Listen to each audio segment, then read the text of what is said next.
What's up, guys? Mr. Slyway here with episode 1 of our Cold War history video lesson thing that we're doing online now. It's going to be epic.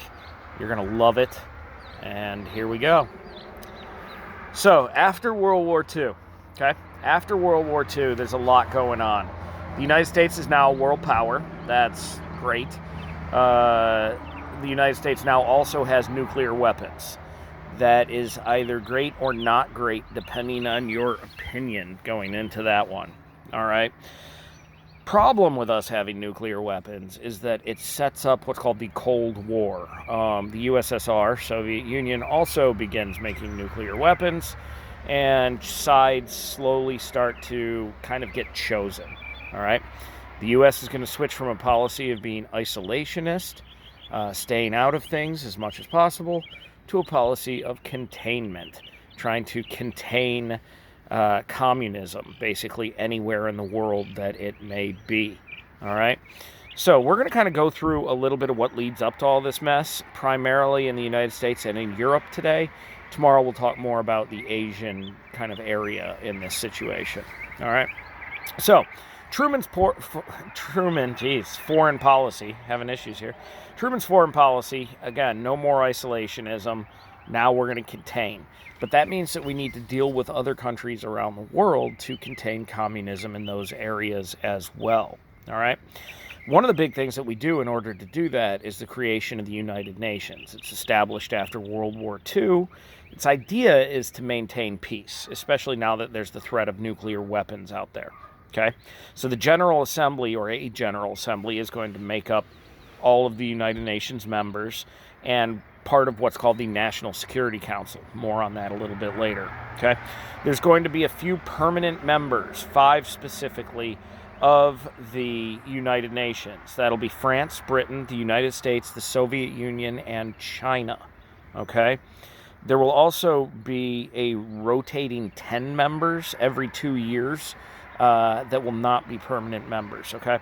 The way that this is going to work is that the National Security Council, those permanent members, are going to have full veto power over whatever it is, and they all have to agree to pass something. So if one of them vetoes or disagrees, then it doesn't get passed, all right? The idea, again, is to maintain peace throughout the world. So one of the first things that the United Nations will pass is a Universal Declaration of Human Rights. It's supposed to be this list of basic rights that all humans have throughout the world, no matter where they live. Okay, so keep that in mind. We're going to have some violations of that as we move on through American history too. All right. One of the actions, basically the second action that the United Nations does, is to create Israel. I know that might sound kind of a shock to you that Israel hasn't always been there, but Israel was created in 1948 as a refuge, a place for Jewish individuals who had been fleeing World War II, the Holocaust, etc., to live, a homeland for those individuals. The United States is the first country to recognize Israel. That has been a controversial point ever since, and is still a controversial point today when it comes down to that situation. All right. After that, we get the GATT created. It's an international agreement to reduce tariffs and try and promote trade throughout the world. Again, World War II has just happened. Countries are hurting financially. Countries are hurting economically. So, we're trying to get more trade kind of access throughout the world. All right. After that, the United States will help create the Organization of American States. All right. That is formed in 1948 to try and get North and South America to cooperate more politically and economically to try and get things stabilized after World War II. So those are the things after World War II that are kind of leading up to the Cold War, okay? We're going to talk a little bit now about the Cold War and what that has to do with leading into the European theater area. Okay, so the Cold War starts. You've got conflicting ideas between the United States and the USSR. Okay, again, the Soviet Union. It lasts all the way until 1991. That seems crazy to think about, but it does. 1948 all the way to 1991. It's this period of hostile conflict between the United States and the Soviet Union that is just short of actually picking up weaponry or arms against each other. All right. In fact, the Soviets and the United States will begin to divide the world almost. They'll begin to pick up allies on each side in case there is some sort of a major conflict that occurs between the two nations. All right. So, based on that conflict, the United States is going to do a couple of things immediately. The first is going to be to create the National Security Act of 1947. That is where the United States is going to create the CIA and the NSC. The CIA's job is basically to gain intelligence on foreign nations, to try and figure out how do we get more information on those nations, do we spy on those nations, what exactly do we do? So the CIA specifically would create covert actions or operations. It could be overthrowing communist leaders in other parts of the country, aiding non-communist leaders in their attempt to gain election. So we influenced a lot of politics around the world with that, all right? In Europe, Stalin doesn't allow democratic elections in Poland. He said he would after the Yalta Conference, but he doesn't, right? He just keeps control of the Polish area. He doesn't leave the countries that the Soviets have invaded after World War II or occupied.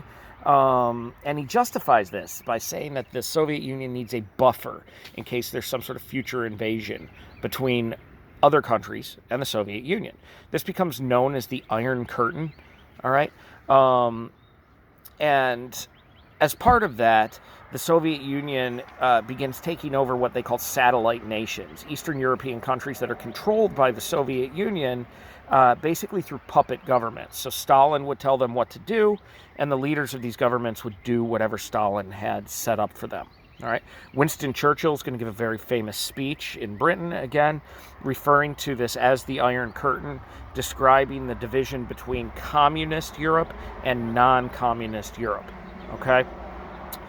That policy of containment begins to spread from the United States to other European countries as well. The Soviet Union is getting stronger and stronger. They have more and more weaponry. They're becoming more powerful. So the idea becomes, don't let that communism spread out of the Soviet Union to other local or smaller countries, okay? We have to stop it. It becomes President Truman's foreign policy, all right? This is referred to as the Truman Doctrine. So the Truman Doctrine is the idea that any country in Europe fighting communism will get military aid from the United States. Greece and Turkey are the first two countries to kind of pick this up and agree to it. And it'll be taken further from that point out, all right? Secretary of State George Marshall will create the Marshall Plan, which gives economic aid to European countries who will agree to trade with each other. Communist countries are not a part of this. They're kind of excluded, all right? So that's going to, add more fuel to the fire, if you will. This made communism seem much less appealing. The idea was that if you were not communist, you could be part of this, you could trade, you could get more money. So the idea was countries wouldn't choose to become communist because of that, all right? So Stalin responds with a couple of things. First, there's the Berlin blockade. Germany had been divided into 4 zones after World War II, British, French, U.S., and Soviet Union.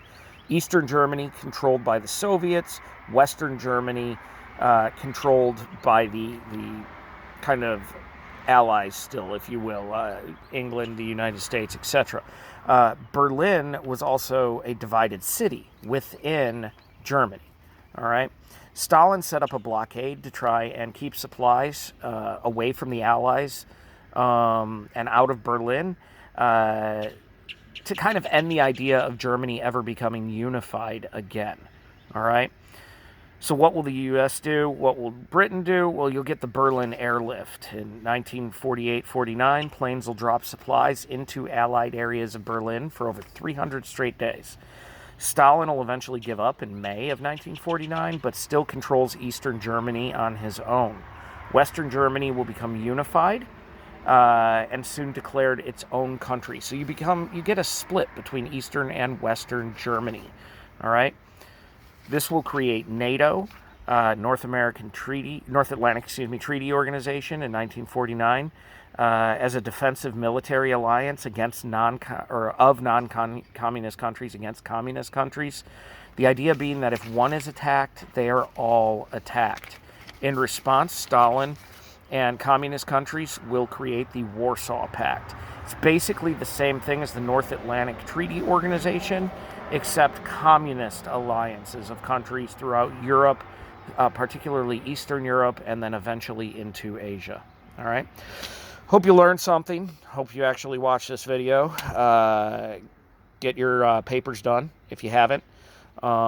Make sure you get that done because it is a summative grade. Next video lesson, we will move on to conflict in the Asian area, and we'll eventually move on to the Vietnam War. So, all right. Hope everybody's doing well. Again, let me know if you're not. Maybe we can help you out. Have a good one.